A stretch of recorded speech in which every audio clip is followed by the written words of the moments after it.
Games, Brains, Head-Banging Life here. We've got a special 10 things we love for you, and it is about rock and metal in 2019. Last little reflection on the year as a whole. The year gone now, because it's 2020.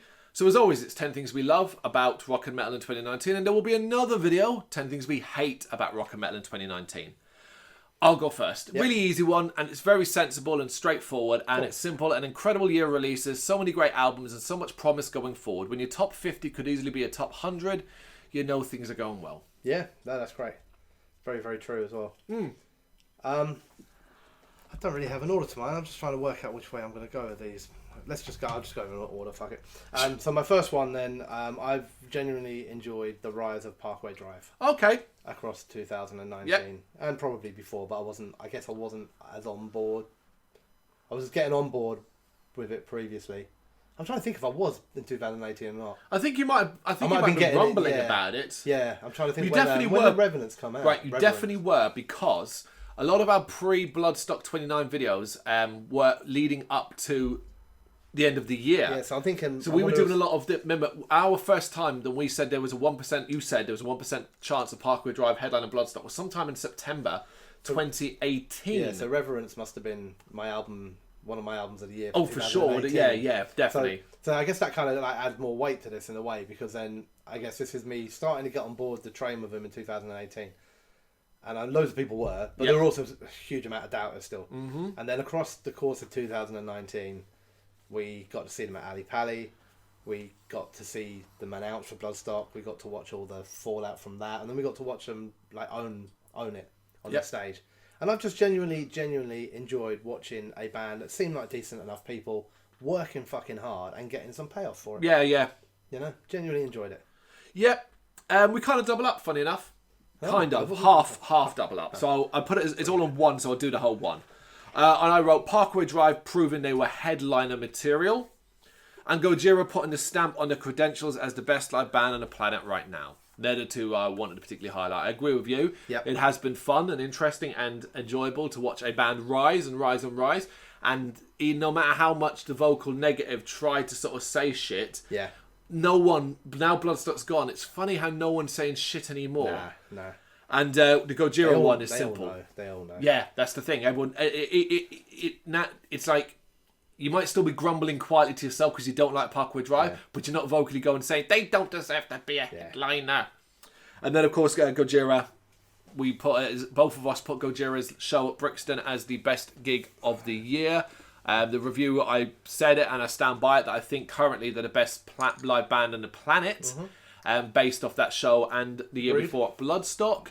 I also love the band for being the size they were and re-sharing that fucking review, which got me an incredible amount of attention. Yeah. And that was awesome. Yeah. You know, we love all bands sharing our stuff, man. To have a band of Gojira size go, we're sharing that. That's pretty cool. Thank you. Yeah. So, I mean, kind of crossing over again, so I guess I had mine separated. Okay. So, my second one is I kind of did some really weird titles in mine, so they're not always legitimate. So, I wrote the year of Gojira. Yep. But then I wrote underneath it, well, not really. Because Bloodstock was 2018. Yeah. But I guess it was... Part of it was the previous year, but it was just seeing them perform the perfect gig at Brixton Academy that, I don't know, confirmed what I guess I already think I knew, or I was starting to think I knew, which is the same as what you said, is that these might not just be like the best live band currently in metal, but possibly the most important band in metal at the moment, as in the genuine... I'm not. This isn't the right thing, but you know, the next Metallica of this era. Yeah. Not like as in the scale, but of the current music. You know? I think they are one of the most important bands of metal. They're the band that get invited to festivals outside of metal. They're the name that's starting to be known on lips and outside of it. Yep. I think they're huge for us. They're massive for metal. Yeah, I agree. Well, I'm going to jump on this one because you kind of just slightly touched upon it. And one of my things I loved is Glastonbury, bringing even more metal acts than ever before. Gojira, Venom Prison, Baby Metal, and a few more. Well, fuck Glastonbury. Yeah. Ultimately, when you've got that many bands on a bill, or artists, or acts, and Glastonbury is a sickening amount of acts, it's about fucking time when, we really need to start having a little catering part towards a massive part of the music scene that they've always kind of not touched upon, Yeah. which is metal. We're not talking rock, we're not talking a crossover, we're talking metal, which is Gojira, Venom Prison, and don't go mad, baby metal, you know? Yeah, I agree. It's great. Yeah. I hope they carry on going that way. I mean, Make the whole state, make a whole separate stage. I mean, they do kind of now, don't they? But they call it the Scum stage. Yeah, but which it was on after a stupid Napalm hours. record. Yeah, it was on I think fucking Venom Prison were playing at 2 a.m. Yeah. So it was almost like we're opening the doors to you, but only like enough. Yeah. We want to make sure maybe I don't know, maybe there's not like a mad backlash or something. Yep. But people there don't care. If you like music, you wouldn't be going to Glastonbury anyway. Yeah. You're going there to watch like 400,000 people stand in front of you waving flags while you see a dot on a fucking screen somewhere. Fuck off. Yeah. You're sitting around fire pits getting fucking high. Yep. Anyway. We're not Glastonbury fans. We're not Glastonbury fans. So a bit more of a serious one, but and this has been kind of rising year on year on year. But I've read a lot of it this year, and that is really just the rise of bands and fans talking about mental health issues and stuff like that. Cool. Which I think is something that's great, and I hope it continues and it keeps growing year on year. But I've read some really good stuff this year, man. I've read stuff from like typical talkers like your Rob Flynn's, your Corey Taylors. Yeah. I've also read some really good stuff from Phil Anselmo, where he was a bit more open on it, and even Devin Townsend and people like that, who've all kind of... It seems to be a growing thing for these big, strong warrior leaders of ours to come out and just, lay it all out there openly. And I think that's a fucking fantastic thing. So I hope it continues. Yeah, when you're an influential figure, be it in anything, but particularly our genre, so the names you mentioned, them coming out and saying, look, sometimes we're not okay, I'm not okay, and it's okay to not be okay, it's going to have way more impact. Yeah, absolutely, yeah. Right, joking one then, following that very serious one. The I was going to kill Euronymous first meme that cropped up at the end of 2019. So this stemmed from a Necro Butcher interview leading up to the release of the Mayhem album. For some fucking reason, they decided to troll up the past. I know it was Lords of Chaos time and all that, but troll up the past and had him to go, well, I was going to go kill Euronymous first. And it just resulted in everybody laughing at him for being a twat. Yeah. And the memes that followed, has been nothing but glorious. I didn't put it in here, but continuing that whole meme thing, also Batushka, just yay for the metal community going, you guys are jokes. Let's make you out to be a joke, Yeah. Yeah, it's good. I haven't seen too many of the Euronymous ones, to be honest. I've seen loads of Batushka ones, though. It's just constantly different pictures where other people going, I'm going to kill Euronymous first, Cure people. Okay, my fourth one on the list then is more bands. Yep. So this is finally a year where Google research, Wikipedia, anything that you look on, for the first time I think in fucking ages, we have more bands reforming than disbanding. Ooh. Okay. So I found a list that some person was keeping, and they had 8 or 9 disbanding bands this year. Trying to think if that's the right term or not. Whereas you've also had bands coming back like Mr. Bungle, Cadaver, Catatonia, Violence, Silosis, Merciful Fate. So it's the first time I've ever looked at any of these lists, and it's been weighted that way. Yeah. Instead of more and more bands closing down, more bands disappearing, it's look at all these bands coming back. So good stuff. Good stuff indeed. Talking of good stuff, Sabaton stepping up to play a second set after the Man of War Hissy Fit at Hellfest 2019. Good one. One of the more positive stories. Oh, you forgot it? Yeah, completely forgot about that. That would have been in there. That's a brilliant story. Yeah, just one of the more positive stories. Continuing positivities around Sabaton. Fallout of Man of War. Yeah. We still don't know the real reasons. Hellfest say it was this. Man of War say it was because of that.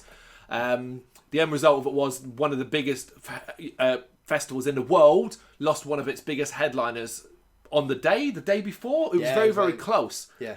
And the end result was Sabaton stepped up to do 2 sets effectively, but Joachim blew his voice out. So the rest of the band basically sung songs and made it a fun show. Great videos of Joachim having a meal on stage. Yeah, just sitting there at a table with a cup of tea and a sandwich, and it's brilliant. It's just one of those really positive things, and one of those you wish you were there. Yeah, definitely. Well done, Sabaton. Yes. Okay, so obviously great that loads of old bands came back and not too many bands broke down. But I've also just put down, generally it's been a really good year for me personally, finding new bands. Yep. So whether it's from the smaller guys like your White Raven Downs, your Goat Monsoons, Master's Call, all these bands that I guess are kind of metal to the masses related a little bit. Yep. Then to bands like 1914, Altar, Ifanimir, and then all these bands like I've kind of found this new love of, like that I didn't maybe have as much before, like your Cattle Decapitation, Infant Annihilator. I just feel like I've like had a massive year this year. I've come out of it with. I'm like, God, I like a lot of bands. And I didn't 12 months ago. I could probably write a list of 30, 40, 50 bands that I didn't even know 12 months ago. Yeah. That I now would class myself as a very, very strong fan of. Yeah. It's brilliant. Yeah, I 100% agree. Lovely, lovely. And segueing, we're doing good with these segues. Part of that comes from Bloodstock. Yeah. So one of my things I love was Bloodstock 2019. Not because specifically about the bands that were playing and stuff like that, but more than I think, and when I reflected on it, I thought Bloodstock 2019 for me is now it felt like coming home. I know people do that all the time and stuff like that. Oh yeah, going to a festival feels like coming home. But Bloodstock 2019, it felt like I belonged more than I'd ever did it before in the past. Yeah. And the joy of going there and going, right, and seeing, like, go back to my first year or two at Bloodstock, before the site, press and all that kind of thing, I probably saw a handful of New Blood bands, if that. Yeah. Whereas Bloodstock 2019, it's like, I felt like that was the thing we saw the most of, And that's so fantastic. And it comes from what Brennan was just saying, like this interest and this renewed interest in what's the future got. Yeah. And I love that. Thank you, Bloodstock. Thank you. I will go straight into my 10th one on the list and then go back because I've got Bloodstock Festival down as well. Okay, cool. I kind of did it from both angles. So, I had a great time personally, but also from the site perspective. Yep. Interviewing the likes of Sabaton and Soil Work is just fucking amazing. Yeah. It's great. It really kind of gives me a that little kind of recharge, like, keep plodding away at this. Yes. You're kind of making some waves. But also personally, I just say it was a great festival, so many bands. But also, we've got like a nice little crowd of friends now to drink with, and like you said, it's that little break away from reality, man. Yeah. Where you're like, what are we around? We've got friends, we've got beer, we've got metal. It's just it's the perfect holiday. It couldn't be. Yeah, it literally is. It'd probably be on this list each year. Yeah, Going forward. Yeah, absolutely. This is some insane change in direction. Yeah. We've got Limp Bizkit headlining. Oh God. Keeping it with festivals for the next one. This is a day festival, Incineration Fest 2019. It's on here because it's been around a while and I've always wanted to go, but this 2019 was the first time I decided to actually go, or found the time or whatever. Just the stars aligned, and me, you, and my wife Lou went, and we got up there early. We got our wristbands, and it was a great day. It was a wonderfully fun, interesting, at home in one of our homes, Camden, where we all know really, really well, the pubs, the bars, the venues that we all know, and a mix of, legendary bands that we might never have seen before, to ones that, we've heard about and stuff like that. And out of Incineration Fest came both of us had two bands from that day in our top 10 live gigs, Insight and Septic Flesh. Yeah, that was brilliant. Yeah. It was the first time I've been anywhere near it. And it blew me away. It's a little mini festival. I thought it was fucking brilliant. Yep. And I'll plan to be going yearly. Yeah. 2020 tickets already bought, man. Yeah. So my next one is another little festival, but this is stretching our legs a little bit further. So this is our trip to Sheffield and Aonia Fest 3. Cool. This is a bit of a mixed thing. So I really enjoyed the festival. I thought it was really cool. Don't get me wrong. We saw some really great bands, really, really good music. But it was more about the whole experience, It's cool to just get out of your hometown. Yeah. See metal being done in another city.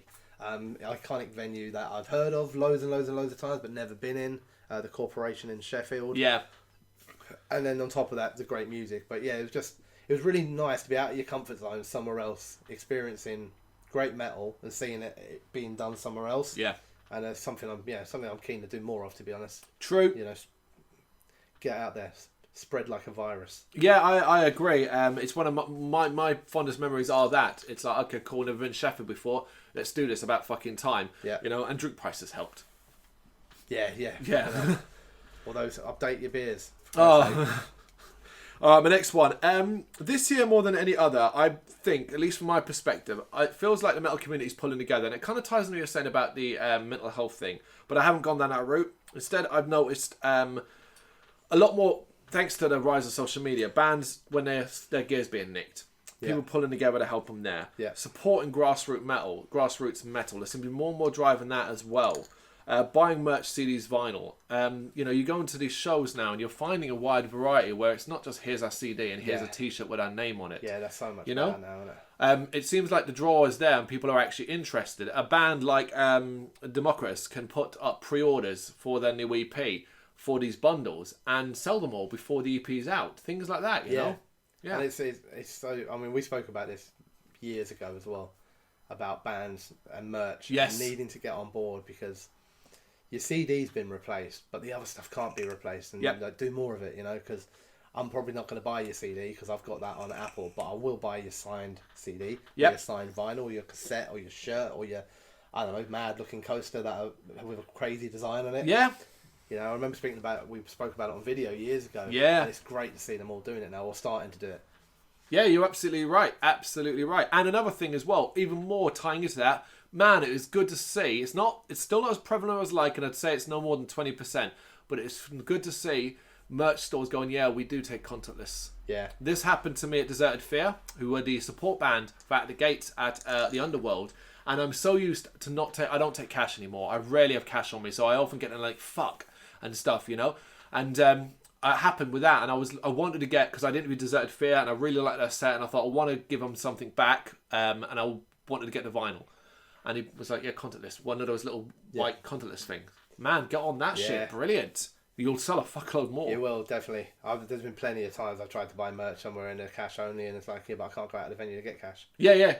Or like they're like, oh, there's a machine over there, and it's one of the, charging dodgy looking... £3. There used to be the Roundhouse. The Roundhouse for a while, I remember, didn't accept contactless, because I remember going there, like, oh, you can take money out of there. And then when I went to see Bury Tomorrow, I forgot to take cash out, was buying down a hoodie, and I was like, oh, did it contactless? And they were like, yeah, of course. And I was like, of course. They have to, man. Yeah. You got to modernise. Yeah. I very rarely carry cash. Mm-hmm. Very, very rarely. If I have cash on me, it's usually because I've been somewhere where I need to have cash and it's left over in my wallet. Yeah. I don't go to the bank machine in the morning and take money out. 40, 50 pounds. Like no, God, no. Yeah, absolutely. Yeah. So my next one is a couple of bucket list bands, really. Yeah. Just it's been a good year for that for me. I've got a couple that I managed to tick off, with one of them being a bit weird, this one, because it became a bucket list band within the same year as I got to see them, which was Rotting Christ. Oh God, yeah. So I fell in love with them, loved the album, and then really wanted to see them, and then they got announced, and I was like, yay, straight on the bucket list. Yeah, that was a nice easy one, isn't it? But the other one really for me was Night Rage. You know, band I've been a fan of for the best part of a decade, and I genuinely didn't think I thought there was a good risk that I could go my life without seeing them, you know. And then got to see them, and it was brilliant. Yep. So, yeah. Now for that, you just need to see them at a place where they're appreciated more, right? Absolutely. Yeah. Yeah. And we will talk about that. Yes. On our Hate Fest video. Okay, my second to last one. This is mainly a thanks more than anything that everyone we met, worked with, and got to know this year. One of the things that's been... I don't want to sound like complaining, but it can be hard work running a site and doing YouTube and stuff like that. It can be, and it can be tiring, and sometimes it feels like there's no reward in the sense that we're not earning money. No. Any money we do get comes via ads and via sponsored content that I despise putting up, but it pays the bills, so we have to put it up. So whenever we make friends with people. Like, I'm going to use Children as a great example, getting to know them this year, listen to the album, then doing a Skype interview, and it was a great interview, and then throughout the year just having the occasional chat here and there, leading to, okay, we're at this gig, trying to get me in for free. It was fine, I was already going anyway to review Voivod, and then like during Voivod getting a message from him saying, hey, meet me by the merch thing, and then trying to give me free merch, and it's just like, it's incredible. That's such a wonderful feeling. And the same with the PR people, like Bloodstock 2019, the people we've spent all year talking to, who are incredible at their jobs and wonderful people in right sense. The likes of Rob Stampede, the guys from Fat Angel, Dan Carter, Angel Merry. These are just really, it's just been wonderful. Judah Fisher, great people, man. Like even the people that are doing what we do, whether it's photography and stuff like that. We met some great people at Aonia Fest. Oh, really Chris nice. Gedge, who runs Mocha Metal Merch. Fantastic coffee. I want to give him a plug. Lovely merch. He's got a little radio. He's got a radio station on Hellfire Radio. Lovely, lovely man. Yeah. So yeah, this guy. I think they recharge you a little bit. And that's what it is. It's like sometimes when you're having those periods where it's just album after album after album after album, And that is a reward that we get sent these albums, but for everyone who thinks that's the reward, you don't always listen to good music. Yeah. So sometimes, like, I'll be honest with you, sometimes I've listened to many, many bands' music, and I will review it for them, and I'll review it fairly, but they don't always deserve, like, the attention. The attention. It's too early or something like that. So it's not always a reward, but you're right. Like, when you, I don't know, you make friends with somebody, or you have a good chat with somebody about it at a festival, and you get a little boost, don't you? A little recharge. You think, like, yeah, okay, there's your reward. Yeah, it's just been wonderful to meet and get to know so many people this year, and we look forward in 2020 across wherever we are, whatever we're doing, to meeting and continuing those relationships. So Absolutely. Thank you. And I'm not quite as grateful as Carl, so I'm glad he did a thank you one, because I didn't. My next, second to last one is Burn My Eyes. Really? Not the gig specifically. Right. But the fact. Right. Okay. It's the fact that I've seen Machine Head a lot. Yeah. And I've actually been for every single album tour, except for Burn My Eyes. Okay. So I never saw Chris Contos play. Mm-hmm. I saw Logan play. Yeah. But I never saw Chris Contos. And I know it wasn't Adam wasn't there, but I've seen Adam play, so I can kind of like pretend that he was. But for me, and I know it wasn't really the thing, right? I know everyone's going, yeah, but it wasn't. But what I kind of feel like now is that, like, now I've seen every album tour. Yeah. Because I didn't get to see that, I got to see most of the original lineup of Machine Head, with the only member of Machine Head that I've never seen play, Chris. I remember every single other member, Aru, all of them. I've seen all of them. That Wikipedia part where it breaks down, you can now go tick. I can go and tick fucking Chris Contos eventually. When I got to see Burn My Eyes live, and I know it's not the album tour, but it's the closest I was ever going to get to it. And it always felt like a hole. Do you know what I mean? Like all this stuff I've seen on Machine Head, and there was just that one gap that I just was too young and wasn't into it at the time when they were doing Burn My Eyes. Yeah, just too soon for you. And it's as close as I can get to kind of plugging that gap and feeling kind of a little bit more complete. I think anyone who's gonna, it's not the same thing as being a bit stupid in that sense. It is ultimately almost the same. It's the best you can do, isn't it? It's like seeing 3/4 of, I don't know if it was 3/4 of a band with a different guitarist. Yeah, it's like like a classic band get back together. Yeah. And one of the members isn't in it anymore. Or die. And they do an album tour for an album that came out in the 70s. And none of us were born. But we go and see it. And then we all say, well, we got to see that band play that album live. And that's really what it is. And there's what one guy going, well, you didn't really. No, you got to see a repeat of it. Yeah. Right, got one more then. Do you got any more? I've got one more. Right, I'll do my last one then. And it's not supposed to come across as arrogant as it's about to sound. And it's kind of what Brendan sort of did already. Us. 2019 was a huge year for us. I'm very proud of the work that was put into the site across all the elements, considering we are such a small fucking team. Yeah. We are just two people when it comes to the rock and metal side of things. Only me and Brendan. With occasional help via Lou and Dan with videos. Yeah. But written and stuff like that, it is just two people. And the interviews and all that. So I'm very proud of all that work that was put in to make it what. And it was a great year for us. Yeah. Stat-wise, statistics-wise, what we were doing this and where it's been.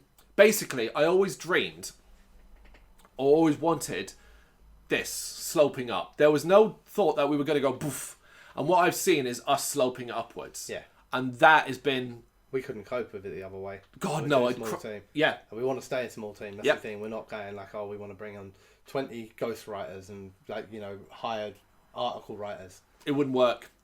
I'd feel like the soul was gone. We are a family thing, and that is how it's always going to be. So yeah, things I love about rock and metal, us. Yeah, should have done the thank yous after that. Yeah, should have done actually. Yeah. Should have reversed them.